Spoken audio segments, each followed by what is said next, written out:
नमस्कार, स्वागत है आप सभी को। आज की विषय है सच्ची भक्ति की सुंदर कथा। एक छोटा सा गांव था जो बहुत ही शांत और साधारण सा था। उसी गांव में एक ब्राह्मण राम स्वरूप अपनी पत्नी के साथ रहते थे। राम स्वरूप जी भगवान श्री राम के परम भक्त थे। दिन भर उनके मुंह से सिया राम ही निकलता था।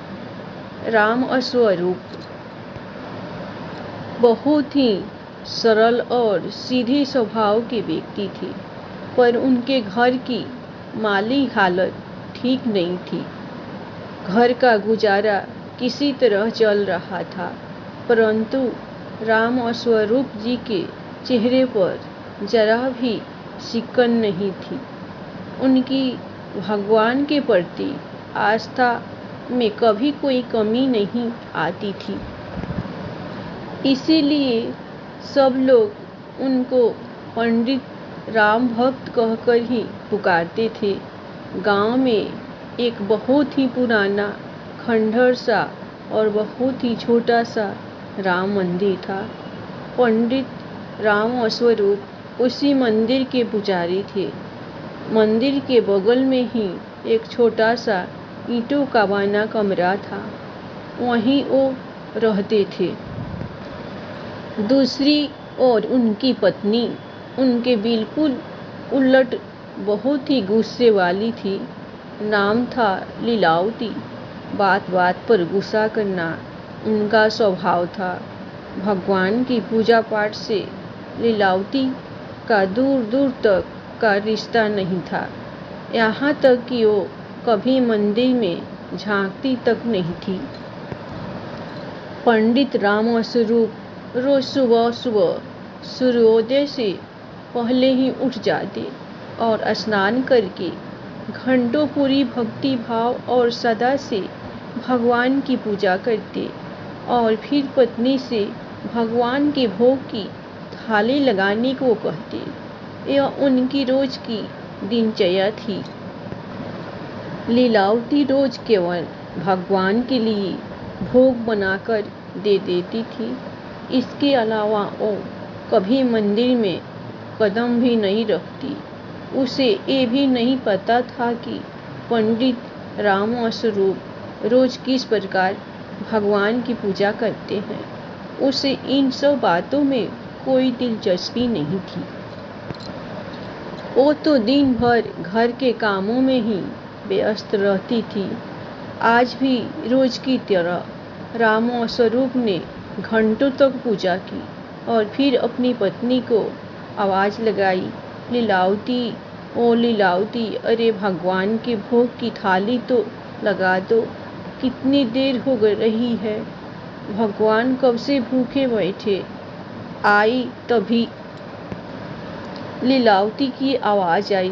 थोड़ी देर बाद ही लीलावती ने एक थाली मंदिर के बाहर से ही सरका दी और बोली, लो खिला दो अपने भगवान को खाना। इतना कहकर बड़बड़ाते हुए चली गई। तभी राम स्वरूप की नजर थाली पर पड़ी। थाली में सिर्फ गुड़ और रोटी ही रखी थी। यह देखकर उन्हें समझते देर नहीं लगी कि आज खाने के लिए कुछ नहीं बचा है। पंडित जी ने भगवान से हाथ जोड़कर माफी मांगी और जो रूखा सूखा भोजन था उसी का भोग लगा दिया। राम स्वरूप पूजा करने के बाद जब बाहर आए तो लीलावती आंगन का झाड़ू लगा रही थी, साथ ही कुछ बड़बड़ा रही थी। अरे लीलावती, सुबह सुबह क्यों बड़बड़ा रही हो? कभी कभी भगवान का भी नाम ले लिया करो, थोड़ा पुण्य मिलेगा। राम स्वरूप पंडित ने हंसते हुए लीलावती से कहा। लीलावती लगभग चिल्लाते हुए बोली, तुम ही ले लो पुण्य, हमें नहीं चाहिए। रोज घंटों पूजा पाठ करते हो तो कौन सा भगवान ने तुम्हें तर दिया? घर में खाने को दाना नहीं है, जो था वो भी तुम्हारे भगवान को खिला दिया। अब खाली हवा खाकर अपना पेट भर लो।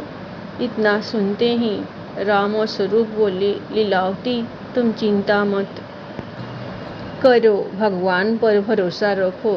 तुम देखना वो हमें भूखा नहीं रहने देगा। पंडित जी और उनकी पत्नी के बीच इस तरह की नोक-झोंक रोज होती। इसी तरह उनके दिन कट रहे थे। एक बार पंडित राम और स्वरूप को किसी जरूरी काम से 3-4 दिन के लिए दूसरे गांव जाना था। पंडित जी बहुत ही परेशान और चिंतित थे कि आखिर उनकी अनुपस्थिति में उनके भगवान का ख्याल कौन रखेगा, परंतु जाना भी जरूरी था। दूसरे दिन पंडित रामस्वरूप ने पत्नी से कहा, देखो लीलावती, मुझे जरूरी काम से दूसरे गांव 3-4 दिन के लिए जाना पड़ रहा है।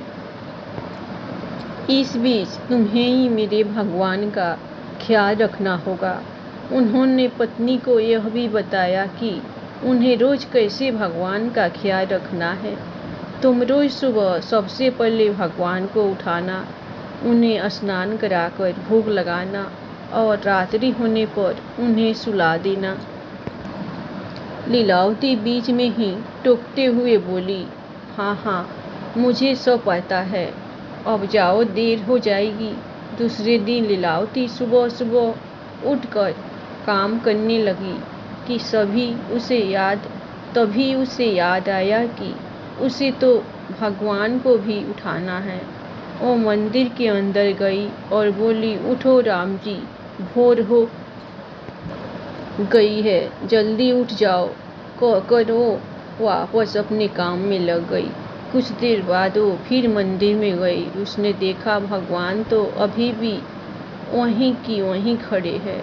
वह फिर बोली, अरे राम जी, सुनाई नहीं देता है क्या? उठो, भोर हो गई है, मुझे और भी बहुत सारा काम करना है। लेकिन फिर भी उसने भगवान में कोई हलचल नहीं देखी। अब तक लीलावती गुस्से में लाल हो चुकी थी। उसने भगवान से कहा, मैं आखिरी बार पूछ रही हूँ, तुम उठते हो या नहीं? लेकिन भगवान अब भी मौन खड़े रहे। अब तो लीलावती का गुस्सा 7वें आसमान पर चढ़ गया था।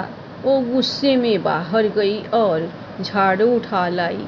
भगवान को झाड़ू दिखाते हुए बोली, उठ रहे हो कि नहीं? नहीं तो इसी झाड़ू से तुम्हारी। इतना सुनते ही भगवान राम, सीता माता और लक्ष्मण जी तीनों हाथ जोड़े लीलावती के सामने प्रकट हो गए। उन तीनों को देखकर लीलावती बोली, आ गई न अक्ल ठिकाने पर। इसीलिए कहते हैं, लातों के भूत बातों से नहीं मानते। तभी श्री राम हाथ जोड़कर बोले, माता, हमारे लिए क्या आज्ञा है? जाओ, कुएं पे जाओ और स्नान कर लो। तब तक मैं भोजन तैयार कर लेती हूँ। और सुनो, अपने वस्त्र भी धो लेना, मेरे पास बहुत काम है। जो आज्ञा माता। कहते हुए श्री राम माता सीता और लक्ष्मण जी तीनों कुएं की ओर चल दिए। कुछ समय बाद वे वापस आए। तब तक लीलावती खाना बना चुकी थी और उन तीनों का इंतजार कर रही थी। भगवान के आते ही लीलावती ने उन तीनों को भोजन करा दिया और बोली, जाओ और मंदिर में बैठ जाओ। इसके बाद वो अपना बाकी का काम निपटाने लगी। रात हुई तो मंदिर में फिर गई और बोली, अरे रात्रि हो गई है, सो जाओ, कब तक खड़े रहोगे?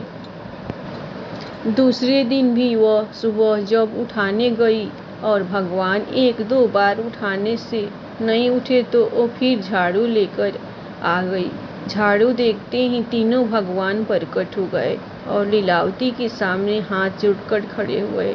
लीलावती ने फिर उन्हें स्नान के लिए कुएं पर भेजा और भोजन कराकर अपने बाकी के काम निपटाने में लग गई। पंडित रामस्वरूप के आने तक वो रोज इस तरह भगवान की देखभाल करती रही। पंडित रामस्वरूप जी जब घर आए तो आते ही उन्होंने पत्नी से पूछा, लीलावती, तुमने मेरे भगवान के ख्याल ठीक तरह से रखा कि नहीं? लीलावती बोली, हाँ हाँ, ठीक से रखा। चाहो तो अपने भगवान से ही पूछ लेना। अच्छा तो बताओ कैसे रखा ख्याल? पंडित रामस्वरूप बोले। लीलावती ने उन्हें बताया, रोज सुबह तुम्हारे राम जी को उठाती थी। पहले दिन उठा के थक गई, पर वो तीनों उठने का नाम ही नहीं ले रहे थे। फिर मैं झाड़ू लेकर गई। जब मैंने झाड़ू दिखाकर डराया तब कहीं जाकर उठे। इतना सुनते ही रामस्वरूप जी चिल्ला पड़े, लीलावती, ये तुम क्या कह रही हो? तुमने भगवान को झाड़ू से डराया तो क्या करती? वो मेरी बात ही नहीं मान रहे थे। यह सुनते ही पंडित रामस्वरूप सिर पकड़ कर बैठ गए। लीलावती ने आगे बताया, उठाने के बाद उन्हें स्नान करने के लिए कुएं पर भेजती थी। उसके बाद भोजन करा देती थी और रात्रि होने पर सुला देती थी। इतना काम ही तो बोला था ना। पंडित रामस्वरूप लीलावती की बातें सुनकर अवाक रह गए। वो सोच रहे थे, लीलावती ये क्या बोले जा रही है? ये पागल तो नहीं हो गई? उन्होंने लीलावती से पूछा, लीलावती, तुम्हारी तबीयत तो ठीक है ना? ये तुम क्या बोले जा रही हो? मेरी तबीयत को क्या होना है? मैं बिल्कुल ठीक ठाक हूँ, लीलावती गुस्से से बड़बड़ाई। पंडित जी को अपनी पत्नी की बातों पर जरा भी विश्वास नहीं हो रहा था। वो तुरंत उस जगह गए जहाँ भगवान विराजे थे। पंडित ने देखा कि भगवान की मूर्तियाँ तो वैसे ही रखी हुई थी। पंडित दौड़कर उस कुएं पर गए जहाँ लीलावती ने तीनों भगवान को स्नान करने भेजा था। जब वो कुएं पर पहुँचे तो उनके आश्चर्य का ठिकाना नहीं रहा। वहाँ रखी टूटी फूटी बाल्टी सोने की बन चुकी थी। बगल में भगवान के वस्त्र रखे थे, वो भी सोने के ढेर में बदल चुके थे। फिर रामस्वरूप भागे भागे उन बर्तनों के पास पहुँचे जिसमें भगवान ने भोजन किया था। तभी बर्तन जिसमें भगवान ने भोजन किया था सोने के बर्तनों में बदल चुके थे। अब तक रामस्वरूप को यकीन हो चुका था कि लीलावती सही कह रही थी। पंडित रामस्वरूप ने दौड़कर भगवान के चरण पकड़ लिए और रोने लगे, प्रभु, मैं आपकी रोज घंटों पूजा करता हूँ, पर आज तक आपने मुझे कभी दर्शन नहीं दिए। लेकिन लीलावती ने के एक बार ही सच्चे मन से आपको पुकारने पर आप स्वयं माता सीता, लक्ष्मण जी सहित मेरी कुटिया में पधारे। मैं धन्य हो गया भगवान, मैं धन्य हो गया। इसलिए कहते हैं, भगवान सदैव निस्वार्थ और सच्ची भक्ति की ही आशा रखते हैं।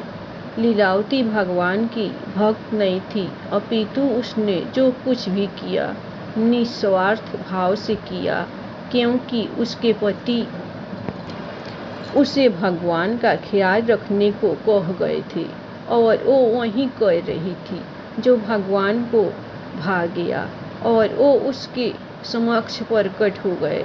अतः भगवान को केवल सच्चे और निस्वार्थ भाव से पुकारो तो वे अपने भक्त की पुकार अवश्य ही सुनेंगे। धन्यवाद। कहानी आप लोगों को पसंद आए तो एक लाइक और सब्सक्राइब दिल खोलकर भगवान राम, माता सीता और लक्ष्मण जी के लिए ज़रूर कीजिएगा। हमेशा खुश रहिए, अपना ख्याल रखिए।